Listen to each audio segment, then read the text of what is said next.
Hi, everybody. Welcome to Looking for Legends. We're a live video cast that speaks with people from all walks of the publishing world.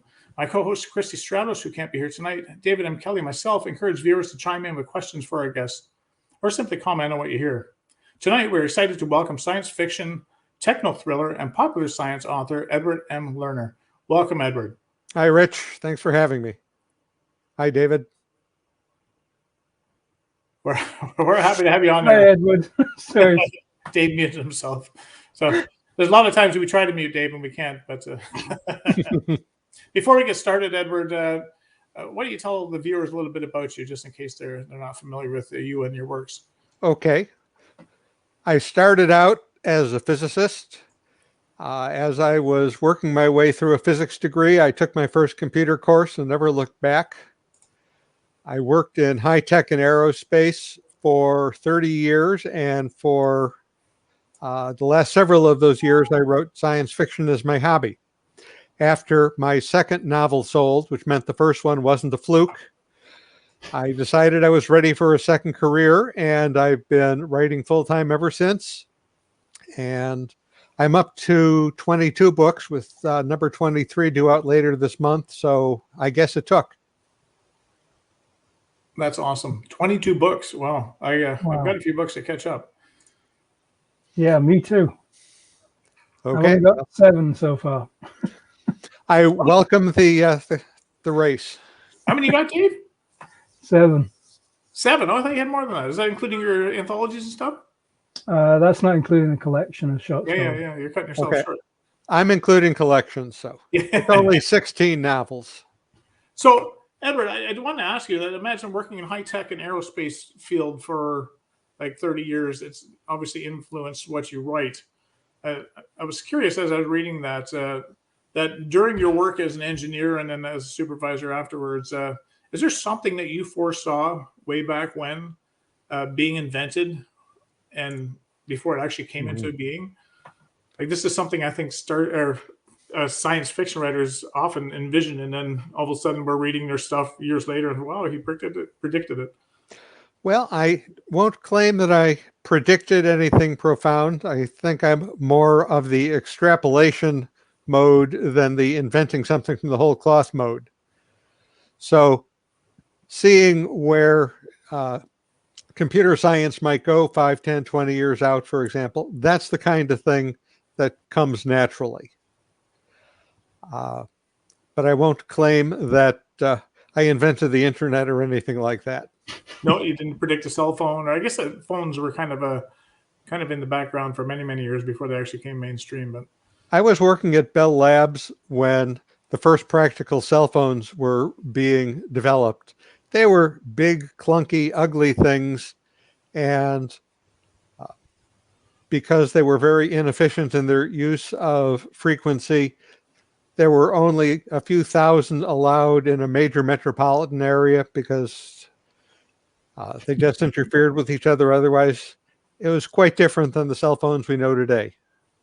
Yeah, and it's funny that all the misinformation and stuff when they first started coming out, because I remember driving with my grandmother when they first came out, and she was so concerned that we were on the cell phone that was going to bring the airplanes down because we were driving by Toronto International Airport, and she thought it was going to interfere with whatever was going on in the cockpit. And I wasn't sure, so I had to shut my phone off. But, and I remember my first cell phone. Do you remember what was called a bag phone? What? You know what? One of our viewers just said that. I remember using a huge bag phone in my car. I see that comment. That's what I had. And about the only time I used it was when traffic was so awful. I knew I was going to be, really late getting home, and I'd call from the car and tell my wife, expect me when you see me. This was before cell phones were close to fitting inside pockets. Yes, I remember they looked like those great big army ones that you see on the back of a soldier's back, and the sergeant or captain would pick it off the back of him and start talking. So not quite that bad, but certainly bulky. And beers are quite expensive too. $1 a minute. Holy smokes, that's almost like gas now. Yeah, well, The good news about writing for a living is my daily commute takes about 10 seconds. It's, from the dinette to my den. Yeah, no, I hear you. The only thing that slows me down is if we have a jackknife cat in the way. When I switched to full-time writing, I was communicating with my brother who was still commuting across much of metropolitan Chicago. And I told him I had a construction delay getting to work. See, my wife was touching up a spackle spot on the ceiling, and I had to detour around the stepladder in the family room. Yeah, he was not remotely amused. Yeah, and if they don't show up in your GPS, it could mean a long trip to the coffee machine, that's for sure. Yeah. But the good news is I did get to my den, and I did a lot of writing meanwhile, and have stuff to show for it. That's awesome. Just before we get on with this, I have to put this comment in here as well. So anyone who's not sure who David M. Kelly is, actually, it is still the same David M. Kelly that's been here before. There's just something different about him today. I'm not quite sure what it is. Yeah, don't know. Maybe I got a smudge on my face or something. So what I want to ask too is when we introduced you as a techno thriller writer, and I'm a fantasy writer, so that's all I do. And I'm not, there's so many different genres out there. What is techno thriller other than what it implies? Well, it's a genre that butts up against science fiction. Both science fiction and techno thrillers require that the plot be seriously dependent in one way or another on some kind of science or technology. I think what distinguishes techno thrillers is, first of all, they tend to be near future, on or very near Earth, and they extrapolate the consequences of a single technological development. I think the classical example of that would be Jurassic Park. So Michael Crichton looked at what happens if we could bring back the dinosaurs, and he did some hand-wavium about genetic engineering, but nothing in the book or the movie thought about what are all the other things that same genetic engineering advance would enable. It was just narrowly focused on that one consequence. Right. Now, don't take from that disapproval. I loved Jurassic Park, the book and the movie. Okay, so when I've done techno thrillers, as an example, I looked at what happens if we could create medical nanobots. And of course, in any novel, you need to have something go horribly, horribly wrong. And so my medical nanobots that were supposed to be purged from the body soon after doing their medical chores weren't under certain circumstances. And of course, interesting events ensued. I did another techno thriller whose focus was, what if we could breed an artificial intelligence? It wasn't the kind of artificial intelligence that used to be the focus of fiction back then, where we assumed people would program it and the AI would have definite known rules and we would always understand how it worked. No, I came up with the kind of AI that was developed by evolutionary means, call it an artificial life, and there was no way to know what was going on inside of it, and it didn't necessarily behave the way we would like it to, and of course, unfortunate events ensued. Maybe that's the summary of a novel. It's a long book in which unfortunate events ensue. That's how Skynet came about, was it not?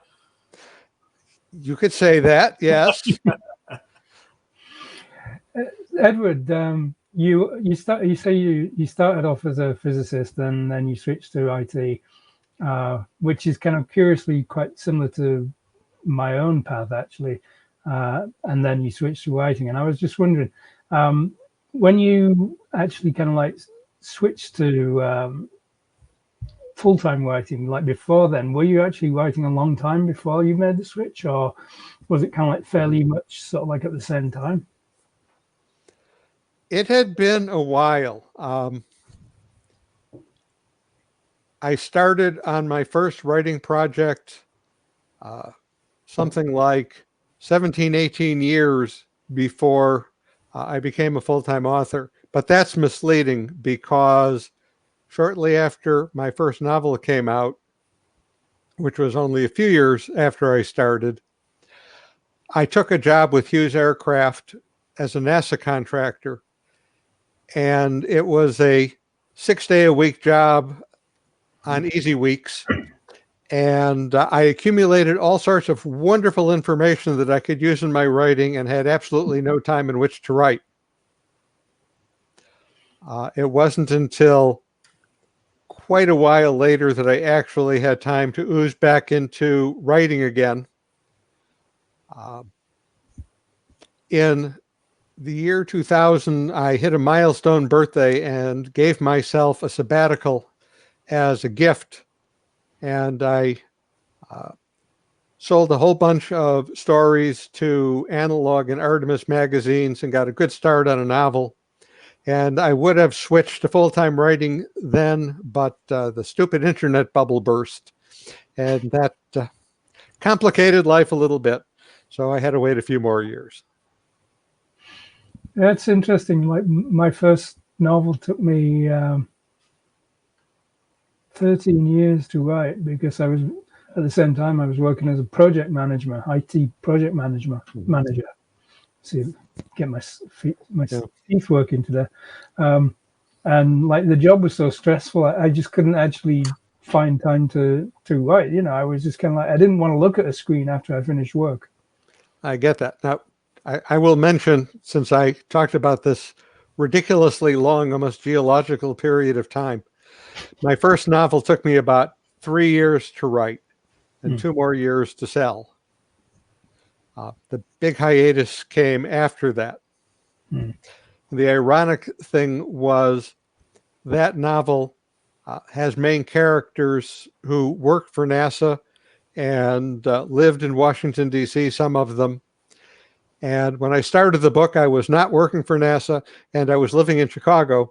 But by the time the book came out, I was a NASA contractor living in a DC suburb. Funny how that worked out. Yeah, for sure. So you've written 5 novels as collaborations with Larry Niven. How did that come about? He and I were on a panel together at a Worldcon in 2004. The panel, it's just a coincidence that you guys just happened to be there together. Yeah, we had met at an earlier con, but never interacted much. Right. The panel's topic was my favorite planet.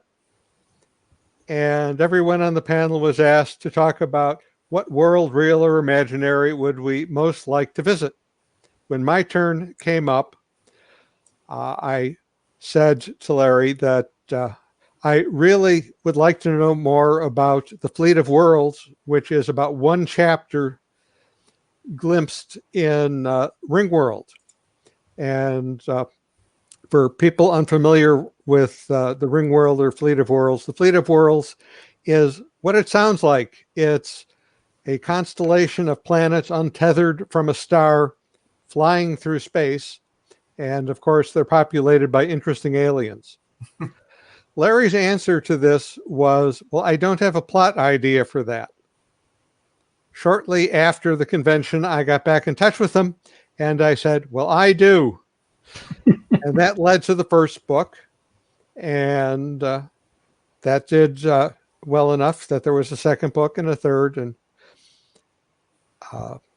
we stopped at 5. I'm of the theory that series must die. They get tired if you don't do that. So I'm very happy with how we wrapped up with number 5. And it was a good experience. So how does the collaboration work? Like, do you write a chapter, he writes a chapter, or how does that work between you two? Okay. Not like that. Okay. Larry describes collaborating with me as a spectator sport, which is very generous. You know, he has developed a hugely extensive future history and imagined universe that he calls known space, which covers hundreds of years and tens of light years and a dozen or so interesting alien species and a lot of interesting characters. And I got to recycle recycle gives it the wrong connotation. I got to extend that universe. The outline was mine. Only once in the course of 5 books did he ask me to make a semi-significant plot change because he thought I was going to have one of his species act contrary to his opinion of how they would act. I would do a first draft. I'd send it off to him. He would edit. Then I would edit his edits, and it went back and forth from there until we were both happy.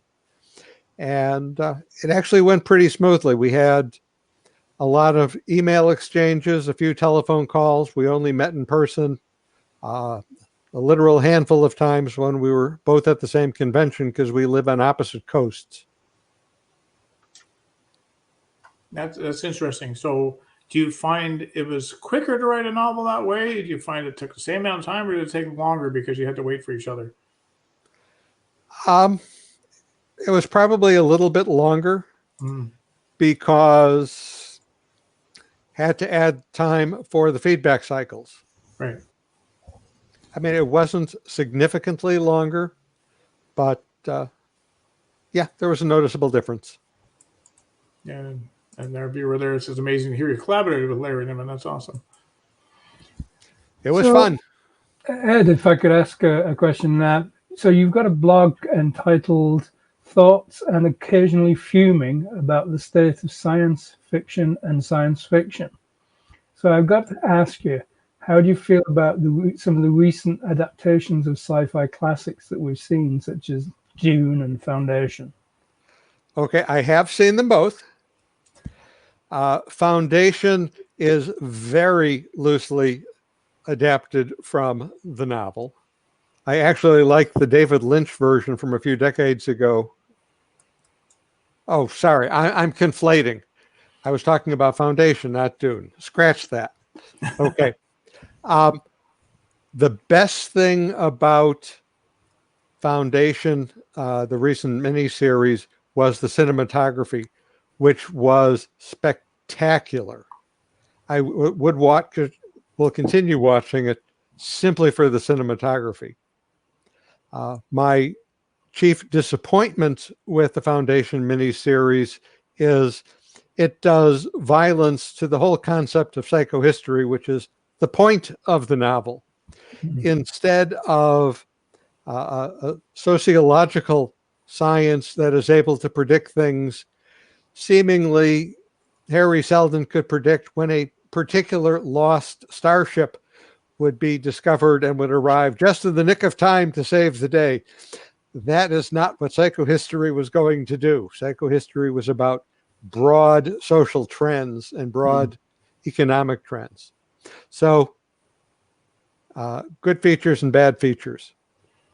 As for the recent Dune movie, I enjoyed it.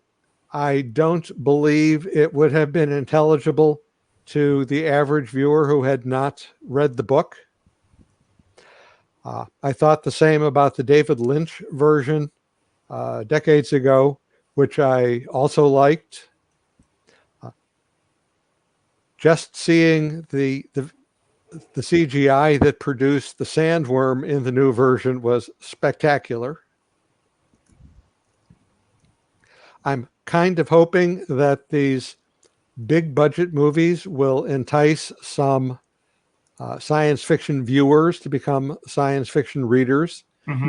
I also hope that means they'll try some newer authors. I think in the case of Foundation, the book came out in the early 50s, and it was the early 2020s before it was first in video format. And a lot has happened in the genre in the intervening 70 years. Yeah, an awful lot. So I also reading your blog, and I saw there's some very exciting news for you. I read the May 6th blog. You've officially become a trading card. I have. Along with notable authors such as Jules Verne, H.G. Wells, Robert Heinlein, and some other hack that we were talking about, Isaac Asimov. Who the heck is that Asimov guy anyway? Yeah. But anyway, joking aside, that's a pretty select company, so congratulations. Well, thank you. It's kind of fun. I noticed recently that my friend and colleague, Dave Brin, has trading card number 42, which is a seriously great number, but I don't know why it wasn't reserved for Douglas Adams. Yes, very true. So how are the numbers graded? Is this is number one Isaac Asimov? Is that how that works? I think number one is either Jules Verne or H.G. Wells. H.G. Okay, all right. But so those would be like the top 4 or 5 in there. That's neat. So that's still a pretty auspicious company, even when you're at 360. And you mentioned something about coming full circle there. Well, yes, I for whatever geeky reason, am amused by the number 360 and full circle. And I think I mentioned in the blog that maybe it's because I'm, partially Babylonian way back, and 360 degrees in the circle and, 60 minutes in an hour. Those sexadecimal things go back to the Babylonians. That's awesome. That's pretty cool being part of a playing card thing. That's for sure. So, Edward, your last novel was Deja Doomed, which came out a year ago. Would you like to tell us a little bit about that? Well, you twisted my arm. Okay, Deja Doomed is a near-future space adventure set mostly but not exclusively on the moon. In the near future, there are American, Russian, and Chinese bases on the moon, plus an international base at the South Pole where ice can be mined. And there are people who are robotically exploring the moon with rented robots. Instead of chasing asteroid wealth, you can find asteroids that bury themselves on the moon's surface. And in the prologue, someone is doing just that, and he follows traces of a precious metal and stumbles across the corpse of an alien body in a spacesuit, and lets the intelligence community know because he's ex-military. So, of course, there's a rush for the Americans on the moon to go explore and see if they can recover some technology. And the Russians know the Americans are up to something, and they want to see what the Americans are up to, and the Chinese are interested. You know how in a horror movie, there's something funny about the house, and you think, why in the world would anyone go in there? Something horrible is going to happen. Well, it works pretty much the same way when you uncover an ancient alien base on the moon. There's going to be advanced technology in there that you're not going to understand, and unfortunate events are going to ensue, if I can quote someone. And so our heroes and our villains are faced with horrible existential challenges if they're going to survive, and the stakes keep getting higher and higher. And I think you would suspect as much even if the word doomed wasn't in the title. I think it was great fun, and hopefully readers do too. I like that. Sounds terrific. Yeah. So we got a question here. So when you write, what helps to motivate you and keep you focused? I wish I could say I was focused more often than I am. I hear you. I keep covers of previously published books on the wall in my office. My camera's pointed the wrong way to see them right now, but it's sort of like the wall behind Rich. And it's motivational for me to look at covers of books I finished and say, see, you finished that one, you can finish this one too. That's more of an issue at the start of a project. In every writing project, there comes a point where all the preparation, all the research, all the character development comes together, and it's off to a gallop. And then it's hard to stop, and it's hard to take time off for anything. And actually, I'm at that point in the current novel in progress, which is set on Mars, early exploration and possibly colonization. The working title for that is Mars, Life and Death. That's awesome. I was going to ask you what your latest book that you're working on is. So, do you want to tell us a little bit more about that book, or is that, do you want to keep that under wraps? I'll tell you about a different book which I recently delivered to the publisher and is going into the editing stage, so our viewers will be able to find it sooner. Perfect. And that's called On the Shoals of Space-Time. Okay. Imagine the interstellar equivalent of a cruise liner. And between stars, it suffers a near catastrophe that kills most of the crew and most of the passengers. All they can do, just barely, is limp to a nearby solar system. And that happens to be ours. And they limp to a basically a little emergency shelter. Their only hope for survival is contacting these primitive humans and asking for help, not even sure if their ship could get all the way to Earth, knowing Earth doesn't have the technology to get to them.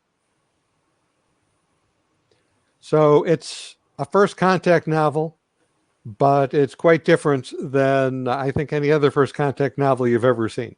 A reverse first contact novel.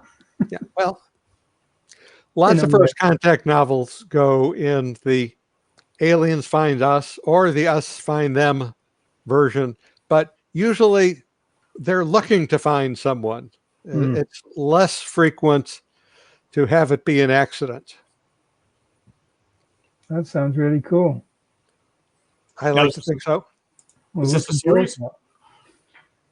Sorry? Is this going to be a series, or? This one is a standalone, I think. The Mars book, the publisher and I are hoping will turn into a series, but of course that's up to readers and shoppers everywhere. So that's interesting you say that. I'm totally independently published, so I just write what I want to write when I want to write. So you, as far as the series go, like, do you have these stories in mind that you can expand upon this and you'd like to, but you're kind of at the whim of your publisher, so to speak? Not to say that you couldn't write it in the background anyway, but is that something that would dictate whether you continue on with the series? It is something that affects it. I mean, there are exceptions. I have a 3-book series called InterstellarNet, where I never intended it to be a series, but I was just so invested in the scenario that I went on, and I did eventually sell volumes 2 and 3. So that worked out fine, but I'd much rather not invest in my time in a sequel unless it has a natural audience. And a preceding book that has done well is the demonstration of a natural audience. No, that's interesting. The different ways that us authors will view whether we want to carry our characters forward or whether we want to start off on a new path. Yeah. Even when something is in a series, though, it's always my goal to make the books reasonably standalone. Right. If you read them all and read them in order, it should be a richer experience, but you should be able to pick them up, individually if that's how you encounter them. Not all series work like that. No, mine don't. Yeah, I tried to do that as well. Yeah, for anyone who is familiar with Lord of the Rings, picking up the 2 towers first is just a bad choice. Yeah, that seems to be the case with fantasy for sure, because there's so much that leads into book 2 that you'd kind of be lost just jumping into book 2, because book 2 is just going to pick up where book 1 left off. Yeah, I believe I read somewhere that Tolkien wanted the trilogy to be published all as one book, Mhm. and the publishing house said, absolutely no way, it's just too long. Yep. You know, Yeah, even no, individually, each volume is a doorstop. Just imagine what the three of them together would be. yeah, no, it would be hard to keep that book together. One of my favorite books is Battlefield Earth by L. Ron Hubbard, and we read that, and the spine is so thick that this is pulp paperback, and every time we read it, we have to buy a new book because we just destroyed the book, and the pages fall out, and so yeah. That is a plus of ebooks. They don't fall apart. Yeah, that's true. That's true. Unfortunately, I'll never wrap my head around reading ebooks. I spend too much time on the computer writing my books. I do not enjoy reading ebooks. I have to have the physical book in my hand. So, Well, I do a lot of my recreational reading at night in bed, and it's much more sociable to be reading an ebook with the lights out. yeah, no, for sure. Yeah, no. If I was to do that, I can't read at night. I'm too. I'll fall asleep within 5 minutes. So, I do my reading in the morning. So, Edward, you mentioned you've got 17 novels? Well, 16 published, 17, 16. number 17 is in work with the publisher at the editing stage. And number 18 is about 3/4 or a little more to a first draft. Okay. So if you were kind of like recommending one for like a novice sci-fi reader, just starting out, wanting to get into the genre, which would you suggest to them? Man, that's every author's least favorite question. It's like asking a parent, which is your favorite child? I was just going to say that. I had someone ask me that the other day. What's your favorite book? And I'm Yeah. Now, I will grant you that the gestation period for children in books is about the same. And this question usually leaves me tongue-tied, but nowadays I have an answer. Coming out in a couple of weeks, May 23rd, is a collection called The Best of Edward M. Lerner. It is 14 separate stories, and each is standalone, but a lot of them have history, such as having developed into a novel or even into a series of novels. These are stories that have won awards, been nominated by awards, have generated a lot of reader interest, and I am very comfortable in saying they're the best of my work. So that's my answer to your question, David. For anyone who wants to tiptoe into the writing of Edward M. Lerner, what the publisher calls the gateway. I don't know if he's thinking of drugs or Fred Pohl. as long as it's addictive, yeah. Yes. It's The Best of Edward M. Lerner. It's available for pre-order now, and it'll be delivered to your Kindle or bookstore or mailbox starting May 23rd. Nice. Congratulations. Thanks. Sorry, just before I do want to ask you a question here, Dave. Again, CJ Davidson saying your knowledge and passion for writing in such a complex genre shines through. Congratulations on your success. Well, thank you very much, CJ. I appreciate that. That's awesome. Yeah, no, you can see it that you really enjoy what you do. I do.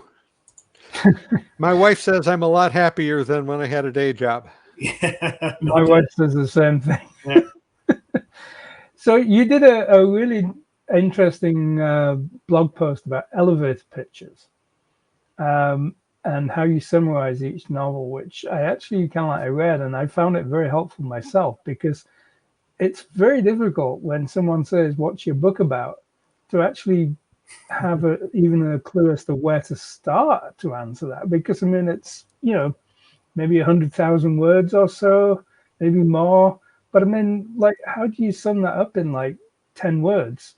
Yep, it's interesting because I look at them dumbly, and I like I don't even know what book they're talking about. Like, I have no idea what the book's about. When I look at them, like, I just spent 6 to 9 months writing this thing. I should know it intimately. When they ask that question, I'm just dumbstruck. It's very hard. Okay, for people in the audience who haven't heard the term, the elevator pitch or elevator speech is a term pitched in business school if you have a business idea and you find yourself on an elevator with a venture capitalist, and you have, the ride to his next floor where he's getting off to pitch your idea, how do you distill it down to a few words to make the pitch? And the same idea goes along with writing. When you're approaching an editor or a publisher, you can't give them a 5,000 word proposal when you bumped into them at the bar at a convention. You need something much more succinct. To both Rich and David's point that it's really hard to do that, I can only agree. I can spend days and days and days trying to write draft back cover copy for a book, which is limited to 200 words or so. Mm-hmm. Those are very hard words to write, and every word is precious. Death to adverbs. For the true elevator speech, where you're really trying to boil something down to a couple of sentences, is there a secret to it? I don't know that there is, beyond keep trying.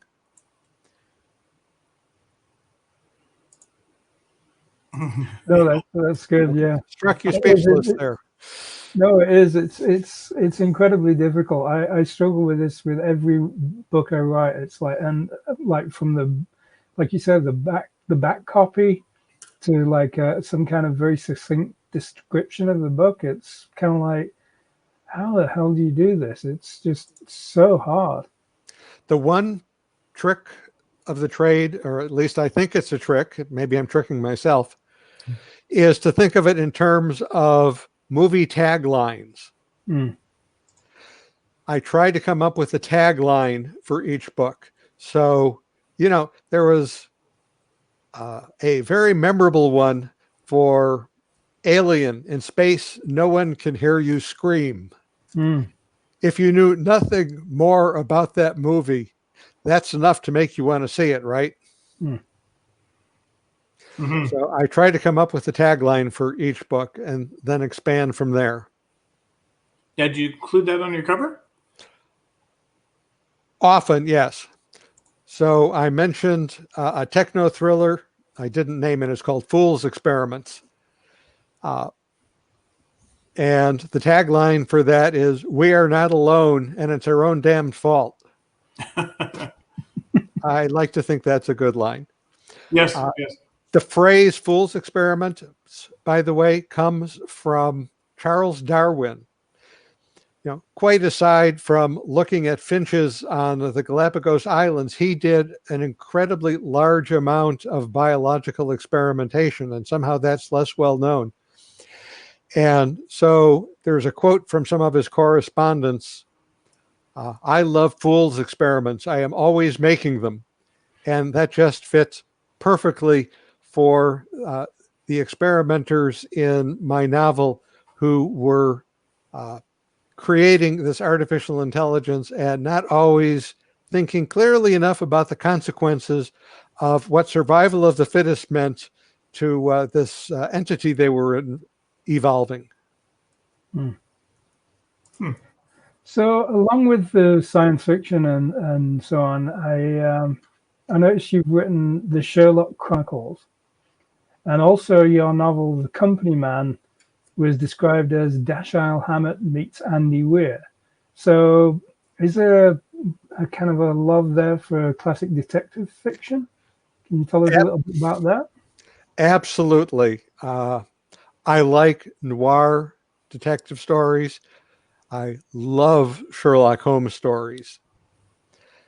My Sherlock in the Sherlock Chronicles is not anyone you might think. It's not previously unrevealed cases of Sherlock Holmes at 221B Baker Street. It's a bored artificial intelligence about 100 years in the future. And boredom is the biggest risk for AIs. When you think a billion times faster than meat mines, boredom is deadly. So he is diverting himself, solving interesting cases. And he thinks, what can the danger be? What can the hazard be? And actually, it turns out there are some unforeseen complications that ensue. Some of the cases are existential for the AI, not just for his human clients. The company man is a different sort of beast. That involves a forensic accountant whose job is to travel from asteroid to asteroid and try to keep the asteroid miners who are collecting precious metals from being able to steal too much. In between asteroids, his ship is basically hijacked by the company and sent to an asteroid where there is where a bomb has been found and no one knows why or who placed it there or how to disarm it. And he's the only hope for solving the problem. That's sort of his first case, and then the cases cascade because they need to track down who is behind this, what do they want. Bodies are dropping as is required in any noir mystery. So it's a crossover novel between detectives and near-future space exploration with a dollop of AI. It's interesting, the Sherlock Chronicles, because, of course, Robert Heinlein had Mycroft Holmes, which was an AI in The Moon is a Harsh Mistress. Oh, yes, an excellent book. And actually, there is a Mycroft Holmes in my Sherlock Chronicles. Oh, okay, good. And as it happens, a Cleopatra and a few other interesting characters. That's awesome.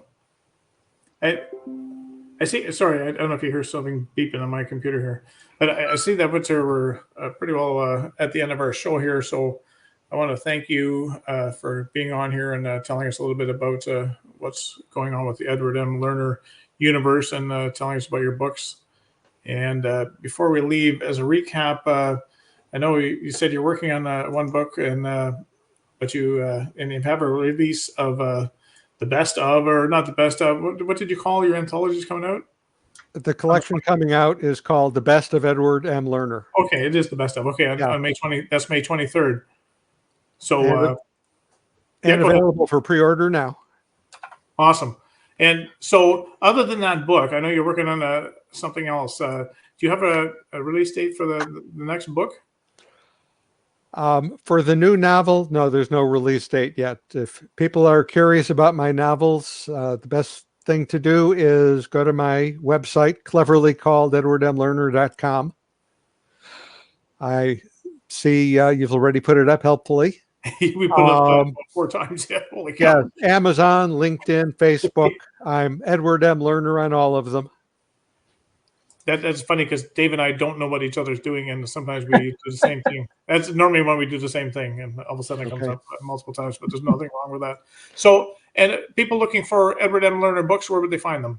Obviously Amazon, but obviously Amazon. And if it's not on the shelf at your friendly neighborhood brick and mortar seller, just ask them to order. They'd much rather order a book for you than have you order it from Amazon. Right. BarnesandNoble.com. And how about signed I think copies? those are the main choices. What was that, Rich? How about signed copies? If somebody wants to get a hold of a signed copy, how do they do that? Is there a way? Or they have to meet you with... they have to meet me at a con. Okay, all right. Awesome. Yeah. No, that's fine. So thank you for being with us today and sharing a little bit about your writing story, and that was very interesting. My pleasure. Thanks for inviting me. Oh, you're most welcome. Thanks for coming on, Edward. Yeah, we're pleased to have you. So, Dave, before we leave, what's new in the David M. Kelly universe? What's new for me is that I have just finished print formatting the second Logan's World book. So that's coming out in June June 6th. So I will get my signed copy next time I see you Mm, then. If you care to give it to me. maybe. If you're not sold out, I will take one. So Well, that's June really 6th isn't far either. Sorry? June 6th isn't long either. No, it is not. No, it's not. It's not that long. It's kind of creeping up on me. Yeah, that's awesome. That's always exciting. Yeah. And it, like Edward's book, mine is available for pre-order now as well. So What was the title? it's Quellention Dawn. Thank you. You have to spell that for us. Quellensen. Just like it sounds. Yes, exactly. Yes. No, that's great. So, What about you, Richard? yeah, with me, I'm still plugging away at Windwalker. So it's getting near the end. And like Edward was saying earlier, that once everything starts coming together, it starts moving along a lot quicker. And I'm finally at that point. Like my books are like 600 pages long. So it takes quite a few pages to actually get the story to all come together because there's so many different story arcs. But it's starting to move along now. And hopefully we'll be wrapping it up shortly. But and I've been working on setting up a bunch of different cons, so Comic Cons and reading festivals, and I just got accepted into a local arts thing to read an excerpt from one of my stories in the next few weeks. So I'm looking forward to that. Oh, that's always fun. It is, yes, and I'm a lot better at it. I remember doing my first couple of readings, and I almost didn't read, but I'm getting, it's just something you have to do, and once you've done it a few times, all of a sudden. It's not that big of a deal. Anyway, next week on Lurking for Legends, we'll be welcoming back our first returning author, a speculative, that's a long word, speculative fiction and supernatural suspense author, Jessa Forrest. Jess is known for writing poetry and weird fiction.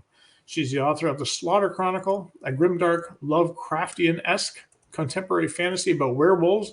She also writes speculative e-shorts. We'll have to ask what that means. Standalone bite-sized short stories for when you need to escape reality for an hour. So that sounds like the Bubble Bath. I think we had another author on here. They called them the Bubble Bath Chronicles, where you could just sit down in the bubble bath for an hour and read a story and you were done. So her short fiction and poetry has appeared in traditional print and online magazines. Sounds like it should be a great show. So again, Edward, thanks for coming on. For David and Kelly, myself, we hope everybody have an amazing week. And until we meet again, take good care. Thanks, everyone. Good night. Good night.